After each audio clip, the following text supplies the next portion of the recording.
Welcome back to the Talking Hedge. I'm Josh Kincaid, capital markets analyst and host of your Cannabis Business Podcast. Today, we're going to be talking about everything that is AI and cannabis. We got a good group of guests here. Two people we're going to bring on in a little bit. We're going to talk about everything that is media. So that's news, information, how to get it, how to aggregate it. If you're in the podcasting world, I'm going to talk about a little bit of a few tools that we can use, all that good stuff. So we've got Rena Sherbill of Seeking Alpha, and we've also got another guest we're going to bring on right now. Without further ado, Chuck, how's it going? Hey, good. How you doing? Doing really well. Chuck Warner, the founder and CEO of Cannabis and Tech Today. He's a seasoned journalist with over 20 years of experience in the media industry. He's held senior editorial positions in publications like Forbes and TechCrunch and The Street. Chuck, thanks again for being back on the Talking Hedge. Hey, thanks for having me. It's been a minute since we've chatted. Yeah, I think 2019 or something like that, but time flies. So are you out in Denver? Yes, Okay. Denver, Colorado. I know you spend a lot of time between here and Seattle, but you're all over the place. You've got expos, you've got a magazine, you've got podcasts, you've got businesses that you've owned for pre-rolling. I see you're sporting your STM shirt right there, Sesh Technology Machines for pre-roll automation. Which brings us right into automating. What are you using AI for anything like personally, professionally? Just diving right into it. Yeah, no, it's a great question. And ironically enough, I met with a friend this morning, and he illuminated me with all kinds of new AI breakthroughs. So the timing was perfect before this podcast. But yeah, personally, what we've found is that ChatGPT, I think, has been the real bucket of water in the face for everybody, where all of a sudden we're like, okay, AI isn't coming, it's here. And people are using it. One of the things that we do over here is at STM, we're using it on the marketing side. We're using it, for training. We're using it for all kinds of things. You can just, if you put the right prompt in, it's very easy to use. And so we've had it, doing some copywriting. We've had it doing some stuff, like developing training schedules. We've had it doing, and I think that it's still kind of the early stages. So everything you get isn't going to be tip top. It's not going to be as good as, like a real copywriter or something, but it's learning. It's getting smarter. It's getting better. And so at the very least, what we're getting from it is a good jumping off point. And then, you can take one of your top people to go in and sort of add to it. But, just from a ease of use and accessibility, I think it's a really, really game changer, and I think that it's got a lot of people excited, and I think it's got a lot of people scared. Yeah. Well, we're all busy too, right? So there's certain things that we know that we can't take on. It's just not going to be feasible or something that you can do that's sustainable, right? So, for example, let me just kind of show you what I've been able to do that I wouldn't have been able to do without ChatGPT, which is basically to create shorts. So 5 days a week, I put out a 60-second YouTube short. And the way that I'm able to do that is through, I use Bard now. ChatGPT is having a little bit of a hiccup right now. It's not really able to do a lot that it used to be able to do. So every day is different. So what I do is I essentially go to like Bard. So it's Bard, bard.google.com, same thing as ChatGPT. And I grab the website, throw it in there if I see an article that I like, and then it tells me about it. I ask it to create a 50-second summary. And it does that. And then I'll ask for like an engaging title or headline that incorporates SEO keywords that are ideal for social media. And then I'll ask, what are your ideas of 3 companies' stocks that could be impacted by the news? So it'll spit that out. And then finally, I will go to this thing called Descript, where I'll plug it all in and it'll use my voice. It'll use AI generated images that go along or are supposed to go along with the story subject matter. And then it can spit all of that out. So it's a really nice way kind of automating that process for shorts that I wouldn't otherwise able to do. 12 minutes seems like a really long time per video. Yeah. But it's not a long time. Like that would take me probably an hour to do all of that if I didn't have this thing spitting out a summary in 2 seconds, and It's a game changer. It really is, because there's certain things that we're used to just doing ourselves and rolling up our sleeves and getting into, and all of a sudden, man, that process is just streamlined. And it's just like I said, a lot of people are excited, but I think some people are scared. I think that there's a lot of writers out there that are worried. I think that there's a lot of people that this is what they do, that they're going to have to figure out how to kind of work alongside it, because I don't think we're going to be able to. I mean, I know we're not going to be able to put the genie back in the bottle. Right. So let me ask you a few different questions that are all kind of around the same concept. You have the Emerge conference, a really like one of my favorite, if not the best, online virtual conferences I've ever seen and participated in. And I'm wondering if like you'll integrate chatbot AI with that. You have the pre-roll machine STM. Is there any kind of um, AI quality assurance or customer service that you could do? You have Cannabis and Tech Today magazine. I would imagine you could do a whole lot from mid-journey images to editorial stuff. You have a lot going on personally and professionally. Like, where do you see the biggest benefit in all of those things that you're involved with? Yeah, it's a great question. So, going backwards to go forwards, with the Emerge conference, that was something that we launched in kind of a metaverse type environment. It was the 3D VR avatars of walking around, and we had 4 of those during the pandemic because we couldn't have real events, and events are kind of the lifeblood of the cannabis industry. So when we launched that, we wanted to do something that was going to be next level and not just a glorified Zoom, like a lot of things were during that time. So what we found out was there were limitations, but there was also some really good things that came from it. We got like 4 pages in High Times in their VR and AR issue, so it kind of caught their attention. And one thing, we had like 20,000 business cards exchanged amongst avatars in there at the platform, and our content and our speakers were like, I'd put them up against any in-person event ever. Like, it was really, really top notch. But that was a couple years ago, and things have really changed. That platform has changed.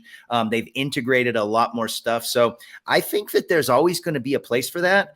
I just think that right now everybody's so excited about in-person events, with them coming back. But then at the same token, I've also noticed that some of the in-person events, maybe there's a little bit of fatigue, like things are kind of going in cycles, and we were all excited to get back out there and go to them. And then there's so many events, people can't go to all of them. Travel becomes an issue and stuff. So I think that, these platforms are going to get better. I think that the artificial intelligence is huge as far as, not just for the virtual events, but also for, real in-person events. I was just talking to Sean Allen Nichols from OG Guard this morning, and he was talking about this technology that they have that's artificial intelligence. And he was talking about how, basically they use this technology at really big events like the Super Bowl and stuff. So let's say somebody like gets through the metal detectors and they have a weapon. From a security standpoint, the artificial intelligence can detect, by using their cameras and using their systems and stuff that they have, they can detect if somebody's heat signature looks different because they have a piece of metal inside there, and the artificial intelligence can pick it up where maybe a person wouldn't. Maybe they would just slip by unnoticed. The artificial intelligence then alerts them, and they can go and they can apprehend that person that slipped through and got by. I mean, that's just one example of how an event's artificial intelligence can, it can be a real game changer. And not just from a security standpoint, but, also from a marketing standpoint. In fact, I was talking to him, and he was also telling us about how they're using this technology from the cultivation side, artificial intelligence, again, with this tech stack that they have, which is pretty darn cool. And we'll be writing about it in Cannabis and Tech Today. He was also talking about, say a plant gets clipped. Now, all of a sudden, it will detect that plant's temperature is changing. That will alert the artificial intelligence, and that'll let the people know that are running the grow, hey, we've got a problem here, sooner rather than later. So the artificial intelligence, from what I'm seeing, is allowing to make up for maybe where human error would have been there, where maybe we would have missed it, or it would have taken longer to catch on. That artificial intelligence is so fast, and based upon what you teach it to look for and what you teach it to do, and it's constantly learning. I mean, it's almost limitless, what it's going to be able to do in the cannabis industry. Same thing from the manufacturing side, RFIDs, packaging, things like that. It's able to detect and pick up on things before they become a huge problem, and where maybe like human eyes would not have caught it. Yeah, I thought it would come a lot quicker. It's actually how I got into the industry, was trying to automate a grow room. So I brought in some guys, some software development engineers from Amazon, and we started building a prototype. They got recruited to Time Magazine, or Time Online, but the concept is there. It's still needed. Like, to your point about humans needing to be involved or not, if AI is there and a leaf is tacoing, the AI is going to know better based on the data if that's environmental or if it's based on nutrients. So there's still a human component, to your point early on about editing. It's advantageous, yet you still need that human component. So there's a lot there, even financial risk. We're going to bring on our next guest here, Rena, to talk about how, what she's doing. But I think there's a lot to the financial aspect and risk management as well. So let's bring her on and see what she's got to say. Rena. Hello. Glad nice to see you're you. back with us. Yes. So just a little bit about Rena Sherbill, Director of Audio Content at Seeking Alpha. At her role at Seeking Alpha, Rena has helped to launch a number of successful podcasts, including the Seeking Alpha Show, the AI Today podcast, and the Cannabis did Investing AI podcast. write this? Because those titles are not correct. That's hilarious. Yeah. That's amazing. I'm so glad you said that. Yeah. Probably. Speaking of human involvement, a couple of my things weren't right either. So I don't know. There you go. I mean, I hate to call you out, man. I hate to call you out, but I mean, I don't want people looking for those shows. This is perfect, because I said learn their LinkedIn and give me a description based on that, and it's totally wrong. I love. You need a human. One was right. You have the Cannabis Investing podcast in there, right? And then the two others are Wall Street Breakfast and Investing Experts. Yeah, you need a human. We need a human. That's amazing. That's great. Perfect. Because I was like, I didn't know anything about this AI Today podcast. Tell me more. Neither did I. Yeah, that's great. Well, there's a little human bias involved too, right? Like I go ask ChatGPT, what are the best cannabis technology magazines? Okay, maybe I'm leading the witness a little bit, but of course, Cannabis and Tech Today gets some love. I'm like, man, this thing works good, So. That's awesome. Well, so Rena, since that was totally wrong, tell me a little bit about how you're using AI, either personally or professionally, right now. Well, I mean, I think it's a perfect time to talk about this, obviously, because everything you both are saying are true, is that it's this really nice inflection point for the technology. And I think we've seen it already for a bunch of years in the investing world. I mean, stock screens, and, we have a quant system on Seeking Alpha that definitely utilizes computer generating models in terms of deciphering different factors and ratings and grades for stocks and what to invest in and what not to invest in. But I think this is the intersection of where, I think, to Chuck's point about people being scared, I think there's definitely a lot of people that fear technology and progress. And to steal a line from Erykah Badu, I myself feel like an analog girl in a digital world. I mean, I was born in the late 70s. I didn't grow up on this. It's taken some, an acclimation process. But like at Seeking Alpha, we've been talking about this for a while, and there's definitely people that are fearful. Are there going to be analysts submitting AI generated investment analysis? Obviously, we have measures to, look out for that stuff. But my point has always been, and I think it remains true, is with human involvement, or with human supervision at the very least, or monitoring and making sure everything adds up and it's not more biased than a human.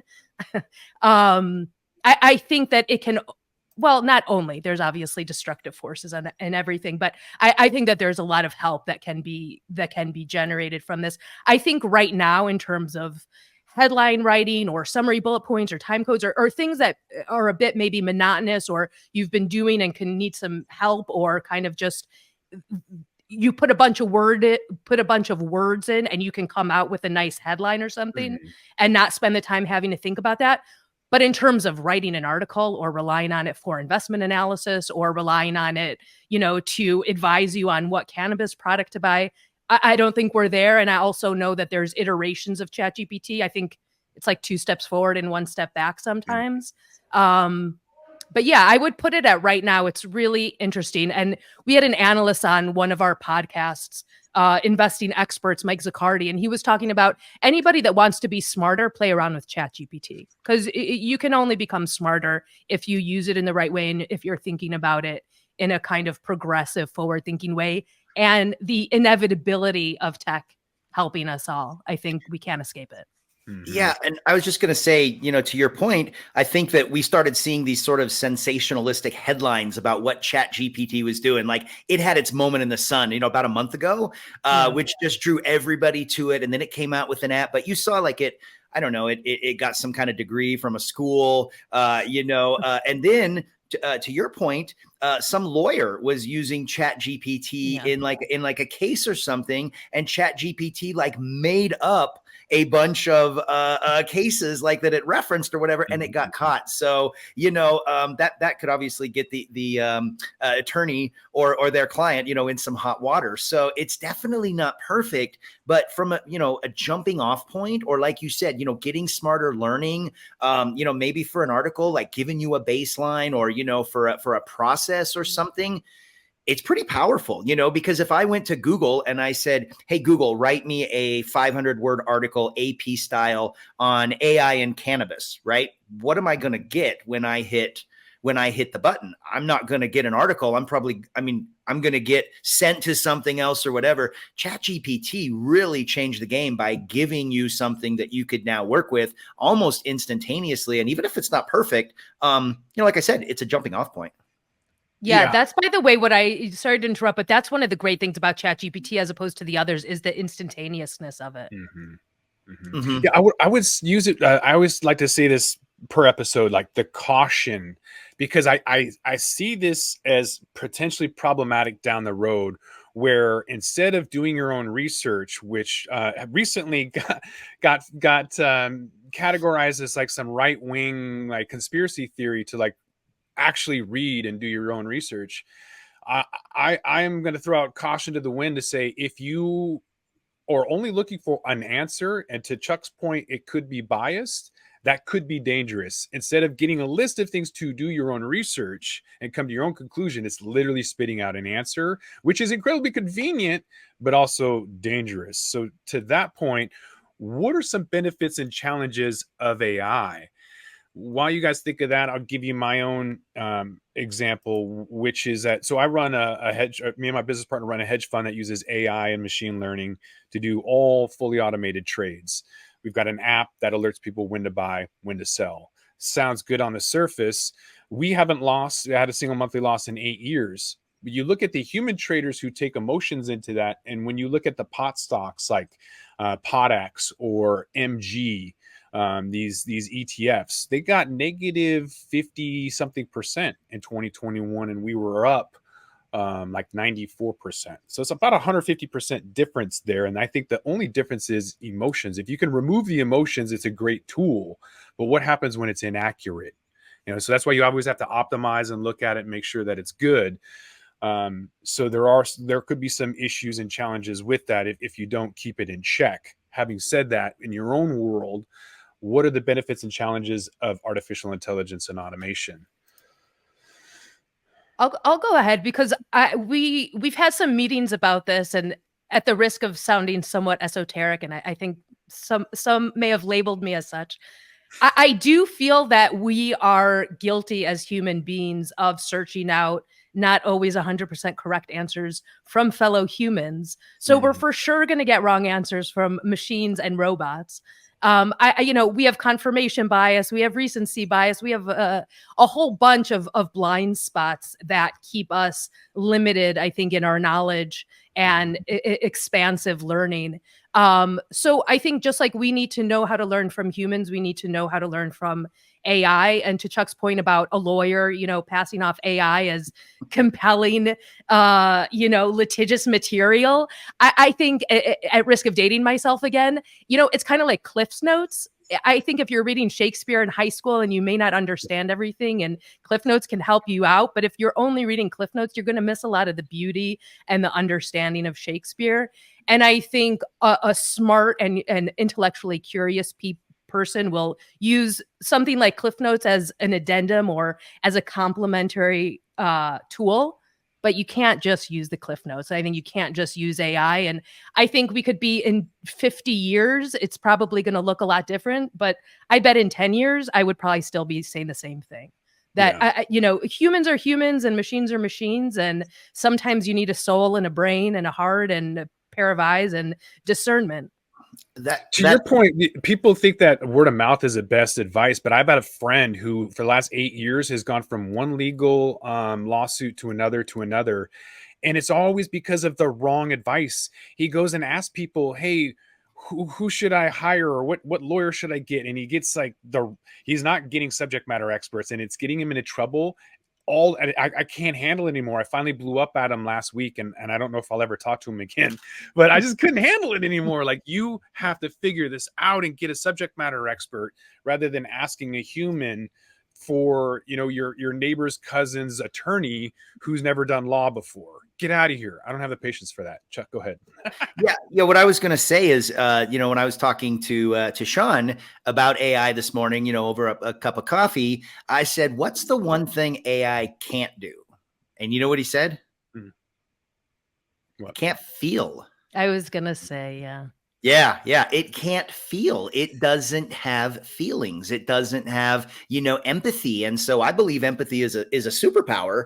And so that's one thing that it can't do to replace people. So, for those watching right now, if you've got feelings, you've got one step ahead of AI. You don't have to worry about that. So Chuck, let me play devil's advocate really quick and ask the therapists AI that are coming out and in huge popularity, and people are more comfortable with that, and asking the human therapist, can you leave the room, when the human therapist is the one that's supposed to be the one like monitoring this and supervising this, and yet the humans are like, oh no, I'm going to spill my entire guts to this non-biased into this thing.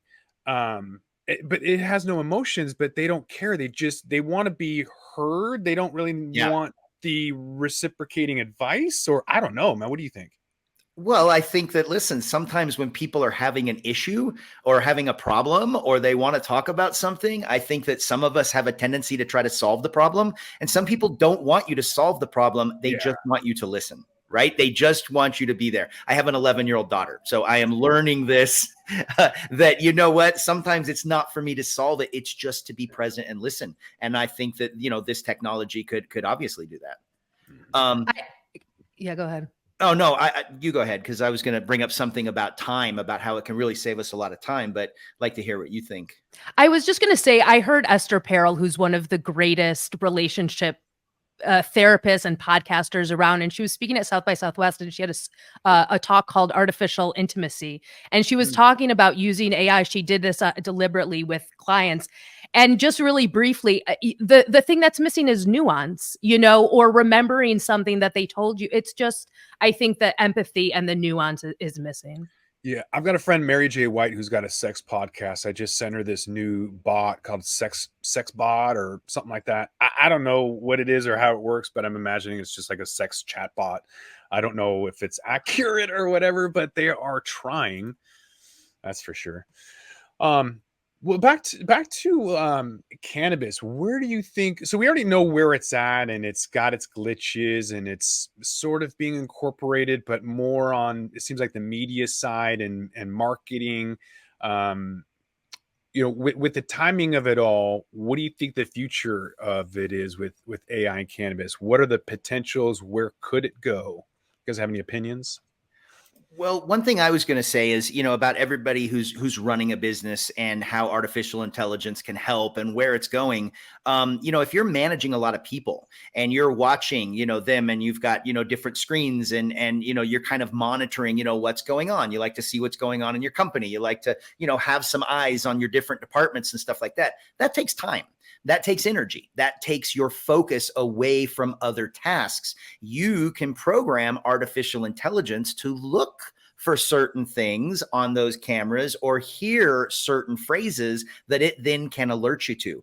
This can apply to things like, your Ring cameras, your security cameras, right? Your AI can go through thousands and thousands of hours of that and only pick out certain things that you want so that, a human doesn't have to sit there and do it. And the same thing like monitoring your people. If you have a system where you're physically maybe listening to their sales calls or you're, listening to them talking with clients or something like that, AI can pick out certain phrases. So if you have salespeople that are always discounting, right? And you don't want your salespeople to be offering discounts, instead of you having to listen and be in on that call and everything like that, the AI can pick out certain phrases or certain things and then bring that to your attention without you having to sit there all day long, like Big Brother, watching cameras or listening to stuff there. So I think that's a practical application that's only going to get better, and that will help with management and command and control of your companies, especially when you've got a lot of moving parts like we do in cannabis.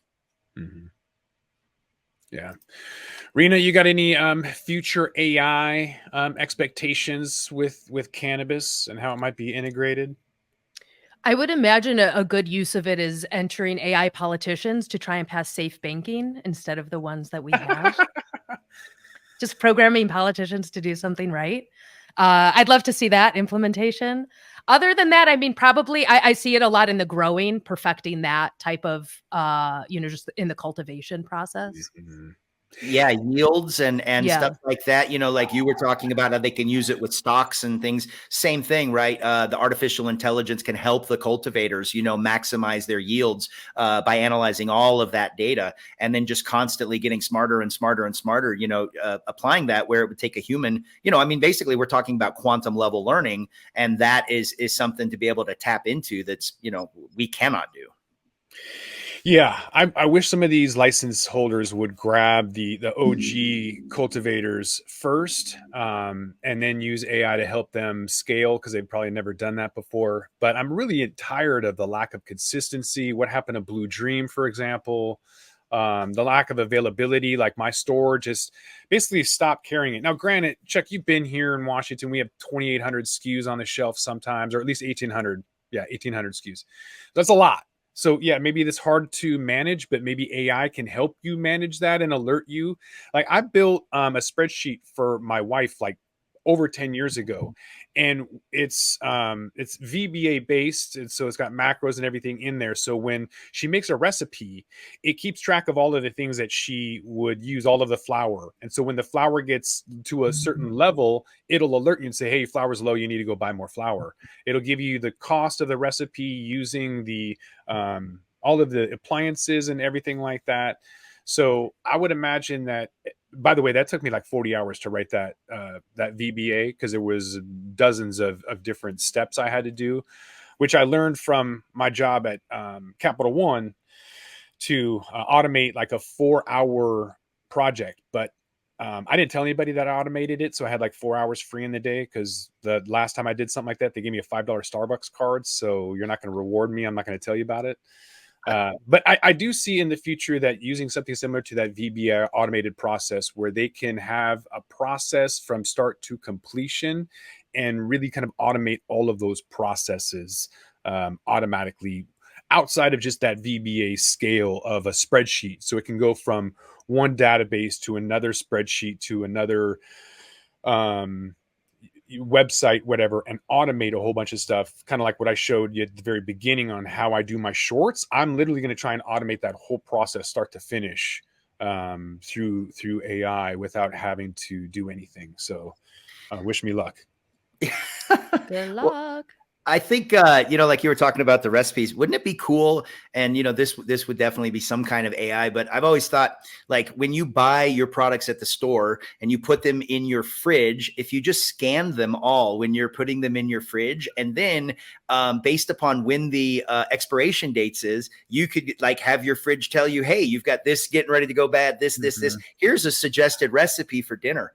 Wouldn't that be great? Instead of Wow, like you nice. just go in and, Yeah. you know, like, have you ever bought stuff that you intend to use and then you don't get to it in time and it goes Right. bad and you feel bad throwing it out? So I think that's definitely something that I think would be really cool and kind of like the Jetsons. I It was could just be gonna say, I feel like that was probably a Jetsons episode or It's something. about time. I mean, I don't know if you guys heard about the Biden administration having this 2028 flying taxi mandate, but it's about time.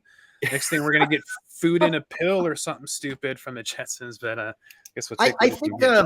I think honestly it's about pain points in businesses and Mm. really analyzing how can technology, how can automation, how can artificial intelligence help in those areas, because all businesses have those pain points. They've got things areas where things get bottlenecked. And you know, just an example like with STM, you know, hiring people right now is not easy. You know, there's it's a problem, it's a pain point. So automation steps in, right? You know, our machines help people produce great pre-rolls, and it's almost kind of like having an employee. You know, it's like having a droid that's sitting there working all the time, that doesn't, you know, call in sick and doesn't take days off, and you know, doesn't mind working on weekends. So I think that automation is helping from a standpoint of labor, and then that allows those companies to allocate funds different areas, you know, where before it would maybe be going in there. So the automation and the artificial intelligence, they're not going anywhere. And so the idea that we're going to fight it, or we're going to somehow, you know, you even mentioned earlier, you know, talking about artists. I mean, listen, there's some artists that are leaning into this, that say, I want to go ahead and have my likeness be, you know, licensed and make some money off it, while other ones are absolutely terrified, you know. And it reminds me of, remember when streaming first came out and all of the artists were like, absolutely, you know, they wanted nothing to do with it. And I think it was like Metallica and them, they were like, we're never going to, you know, Napster. Eventually the technology was made to where they could all make some money. I mean, probably not as much as they should, but they had to kind of lean into that streaming technology. And I think that, you know, for artists and IP, it's not going to go anywhere. And it's just something that we're going to have to figure out how to work with as opposed to against it. Yeah. Rena, any crystal ball predictions or last words? Any final thoughts? Well, AI is here to stay. You know, don't fear the technology. I think it's coming, and you know, like we've been echoing here, I think use it to your best advantage. That's what everybody else is trying to do. So use it to your best advantage, and I would say get good at it, and don't fear it. Awesome.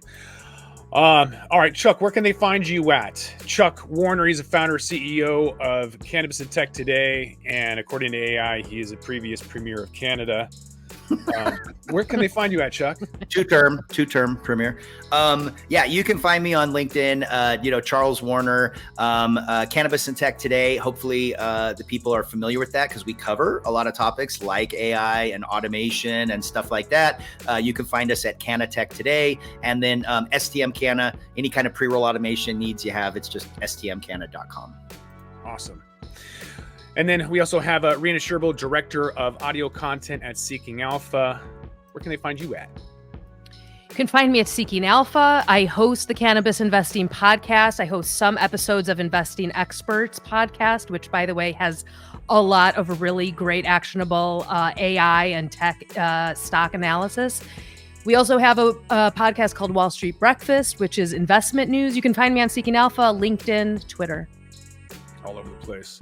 Yeah. Well, I'm Josh Kincaid. This is The Talking Hedge. Don't forget to like, share, and subscribe. Or don't. And I'm out.